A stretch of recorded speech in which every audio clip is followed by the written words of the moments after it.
La nature suit un plan, et nous aussi.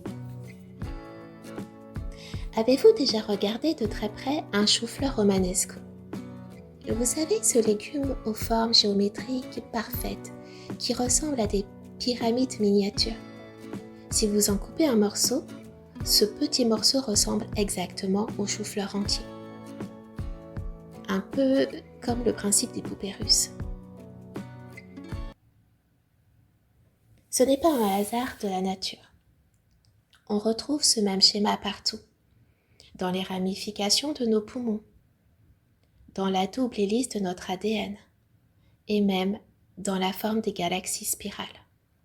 C'est ce qu'on appelle une fractale, une forme dont chaque petite partie est une reproduction du tout. Pourquoi je vous raconte cela? Parce que c'est la preuve que l'univers ne laisse rien au hasard. Il suit un plan, une signature. Cette signature du vivant a un nom un peu mathématique. Le nombre d'or. C'est la règle d'optimisation de la nature. Elle permet à une fleur de pousser avec le moins d'énergie possible. Et devinez quoi? Le système solaire suit exactement la même règle.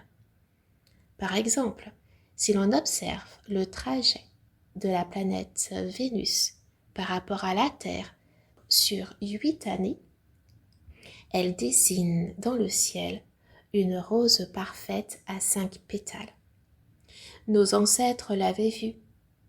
Ils avaient compris que la fleur qui pousse dans votre jardin et la fleur dessinée par les planètes dans le ciel sont dictées par le même code source. L'astrologie, c'est simplement l'étude de cette géométrie du temps. Pour rendre cela encore plus simple, imaginez deux personnes qui secouent une corde, chacune à un bout. Selon le rythme qu'elles adoptent, elles peuvent créer une belle vague régulière et fluide. En astrologie, c'est ce que l'on appelle un aspect harmonique. Tout coule de source, comme deux chanteurs qui trouvent l'accord parfait. Mais parfois, les rythmes s'entrechoquent et la corde s'en mêle. C'est cela une friction. On appelle cela une tension. Mais la tension, ce n'est pas une mauvaise chose. Sans le frottement des pneus sur la route, une voiture n'avance pas. Sans ces petites tensions dans notre thème astral, vous n'auriez aucune motivation pour sortir de votre canapé et agir. L'adage ancien dit « Ce qui est en haut est comme ce qui est en bas ». Aujourd'hui, la science nous dit « L'être humain est une fractale du système solaire ». La séparation que nous voyons entre nous et les planètes lointaines est une illusion d'optique. Les cycles que nous observons chez les géantes comme Jupiter ou Saturne ne sont que la version grand format des cycles qui se produisent à l'intérieur de nos propres atomes. Comprendre le ciel, c'est comme regarder le plan d'une maison pour mieux comprendre la pièce dans laquelle vous vous trouvez en ce moment.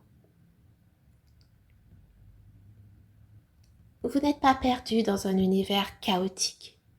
Vous faites partie d'une structure ordonnée, mathématique et vibrante.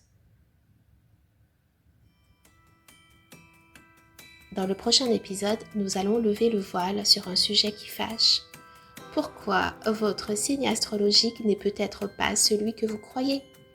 On va parler de toupies terrestres, de lunettes et de GPS pour comprendre comment utiliser les deux visages de l'astrologie.